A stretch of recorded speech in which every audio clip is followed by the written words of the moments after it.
Hi everyone, quick video here, SoCal Marine. I'm going to run through the Yamaha bearing selections with you guys. It is a little tricky to understand, so I thought I'd just show you visually. So here is a picture of a customer's crank. This is a Yamaha F225. So just check yours. If you have a 250 or 200 or 300, procedure is the same. Excuse me, I have allergies. So what you have up here is, these are the mains on the crank, these four numbers over here. Okay, I'll get to that second. I'm first going to just talk about the rod bearings. And these are this is a V6, obviously. 6 of these. And you'll see there's just a number over there. And for the rod bearings, it's really straightforward. You just go to the manual, you look in the chart, and they literally just tell you here the colors based on the numbers. So we have a 79. 79 falls between 76 and 83, so it's blue. So I've underlined all the bearing colors here. You see we have one green one there, it's an 86. I go to my chart and I see 86 is a green. So that's green. So we have 1, 2, 3, 4, 5 blue bearings and 1 green bearing. Now, I did mic my crank yesterday. They are all within 1/10,000th of each other. So I will either order an extra blue and plastic gauge this one. I'm not sure if this crank was possibly polished or something. I don't know why this would necessarily change if the journal is the same, but anyways, this is the procedure. Now with the crank mains, what you do is you use the same, but you have these numbers up here. And then what you have to do is you have to look on the side of the block. On each main, there's actually a stamping on the block that matches these numbers.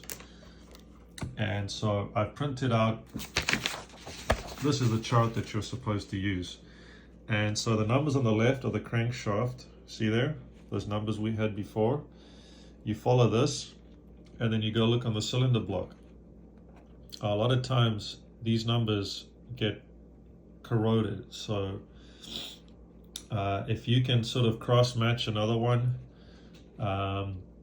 you know, just mic the journals. You might have to do some cross-referencing, and you just use this chart to match the number on the crank, which is fixed, with the number on the block. And so these numbers might be a little tricky to see. You might have to do some scraping, sanding, polishing. You know, sometimes they go missing. And there's 1, 2, and 3. Those are the 3 bearings you're going to order. So having said that, I'm going to go back here to, here's the order screen, for example. You know, this is just generic. And you'll see there, I'll go to 9, for example, and you come across here, and you'll see they have the colors here, yellow, green, blue. And that coincides with the book. And so you just need to go and order whatever you need over here. The mains are a little more complicating.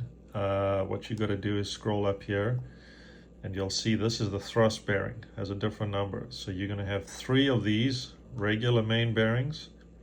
And if you go across here to number 4, you'll see that you have the 2, 3, and 1, and that comes off this chart over here.